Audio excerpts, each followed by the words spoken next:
আরও শক্তি দেখাতে চায় আওয়ামী লীগ। প্রিয় দর্শক, অনুরোধ রইল ভিডিওটিতে একটি লাইক দিয়ে আমাদের ইউটিউব চ্যানেলটি সাবস্ক্রাইব করে দিবেন এবং ভিডিওটি সম্পর্কে আপনার মূল্যবান মতামত কমেন্টস করে জানাবেন। শিক্ষার্থীদের এক দফার আন্দোলন রাজনৈতিকভাবে প্রতিরোধের সিদ্ধান্ত নিয়ে ঢাকা সহ সারা দেশে মাঠে নেমেছিল আওয়ামী লীগ, ছাত্রলীগ, যুবলীগ সহ সহযোগী সংগঠনগুলো। তাদের শক্তি প্রয়োগের প্রেক্ষাপটে গতকাল রোববার ঢাকা সহ দেশের বিভিন্ন স্থানে ক্ষমতাসীন দলের নেতাকর্মী, পুলিশ ও আন্দোলনকারীদের মধ্যে সংঘর্ষ সংঘাত হয়েছে। আরও ২-৩ দিন দলের নেতাকর্মীদের এভাবে শক্তি প্রদর্শনের নির্দেশনা রয়েছে বলে আওয়ামী লীগের একাধিক নেতা জানিয়েছেন। কোটা সংস্কার আন্দোলনে প্রাণহানির পর সেনাবাহিনী মাঠে নামিয়ে পরিস্থিতি শান্ত না হওয়ায় প্রচণ্ড চাপে পড়ে সরকার। শিক্ষার্থীদের আন্দোলনে ৯ দফা দাবি থেকে গত শনিবারের সরকারের পদত্যাগের এক দফা দাবি ঘোষণা করা হয়। আওয়ামী লীগের সূত্রগুলো বলছে, পরিস্থিতি সামাল দিতে গত শনিবার আওয়ামী লীগের নীতি নির্ধারণী পর্যায়ের একাধিক বৈঠকে রাজনৈতিক শক্তি প্রয়োগের মাধ্যমে এ আন্দোলন দমনের সিদ্ধান্ত নেওয়া হয়। দলের নির্দেশনা অনুযায়ী শনিবার মধ্যরাতে আওয়ামী লীগ ও সহযোগী সংগঠনগুলোর নেতাকর্মীরা মাঠে নামার প্রস্তুতি নেন। এদিন মধ্যরাতেই ঢাকার অনেক এলাকায় তাদের শক্তির মহড়া দিতে দেখা গেছে। গতকাল রোববার সকাল থেকে ঢাকাসহ সারা দেশে আওয়ামী লীগ ও সহযোগী সংগঠনগুলোর নেতাকর্মীরা আন্দোলন প্রতিরোধে নেমে পড়েন। তাদের হাতে ছিল লাঠিসোঁটা, রামদাসহ নানা রকম দেশি অস্ত্র।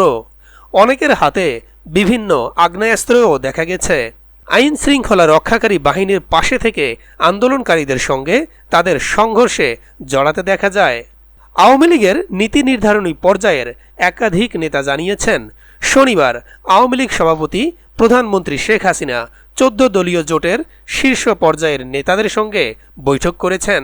বৈঠকে অংশ নেওয়া একাধিক নেতা বলেন, তাদের আলোচনায় রাজনৈতিকভাবে পরিস্থিতি সামলাতে ৩ দিন সময় দেয়া হয়েছে। এরপর পরিস্থিতি বুঝে নতুন করণীয় ঠিক করার কথা বলা হয়। এ বিষয়ে আওয়ামী লীগের শীর্ষ পর্যায়ের যুক্তি হল, ছাত্র আন্দোলন থেকে এক দফা দাবি তুলে এটিকে রাজনৈতিক আন্দোলনে রূপ দেয়া হয়েছে। এ আন্দোলন ছাত্রদের হাতে আর নেই, ফলে রাজনৈতিক শক্তি প্রয়োগের মাধ্যমে মোকাবেলা করা হলে সরকার কিছুটা সুবিধা পেতে পারে। আওয়ামী লীগের সূত্র বলছে, রাজনৈতিকভাবে শক্তি প্রয়োগের ক্ষেত্রে দলটির নেতাকর্মীদের বার্তা দেওয়া হয় যে শেখ হাসিনার পদত্যাগের দাবি ওঠার পর আর ঘরে বসে থাকার সুযোগ নেই, কারণ এটা আওয়ামী লীগের নেতাকর্মীদের অস্তিত্বের প্রশ্ন হয়ে দাঁড়িয়েছে। এ পরিস্থিতিতে নিজেদের স্বার্থেই রাজপথে নেমে যে কোনো মূল্যে আন্দোলনকারীদের সরিয়ে দিতে হবে। গতকাল বিকেলে আওয়ামী লীগের ধানমন্ডি কার্যালয়ে সংবাদ সম্মেলনে দলের বক্তব্য তুলে ধরেন সভাপতি মণ্ডলীর সদস্য জাহাঙ্গীর কবির নানক। তিনি বলেন, আমরা ধৈর্যের শেষ সীমায় পৌঁছে গেছি। ধৈর্য সহনশীলতাকে দুর্বলতা ভাববেন না। এই জঙ্গি গোষ্ঠীকে প্রতিরোধ করার জন্য আমরা দেশবাসীকে উদাত্ত আহ্বান জানাচ্ছি। সরকার পতনের এক দফা বিএনপি জামায়াত ষড়যন্ত্রকারীদের দাবি উল্লেখ করে এই নেতা বলেন, সন্ত্রাস ও নৈরাজ্য সৃষ্টিকারীদের পাড়ায় মহল্লায় রাজপথে কঠিনভাবে প্রতিরোধের সিদ্ধান্ত নিয়েছে আওয়ামী লীগ। এর ফলে উদ্ভূত পরিস্থিতি ও সব হত্যা সহিংসতার দায় ছাত্র আন্দোলনের নেতৃত্বকেই নিতে হবে। সাম্প্রতিক সময়ে আওয়ামী লীগের দলীয় বক্তব্য দলের সাধারণ সম্পাদক ওবায়দুল কাদের তুলে ধরতেন।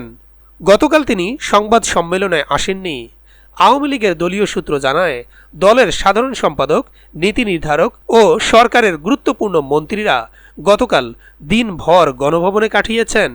সেখানে দল ও সরকারের পরবর্তী করণীয় কী হবে তা নির্ধারণে আনুষ্ঠানিক ও অনানুষ্ঠানিক বৈঠক করা হয়।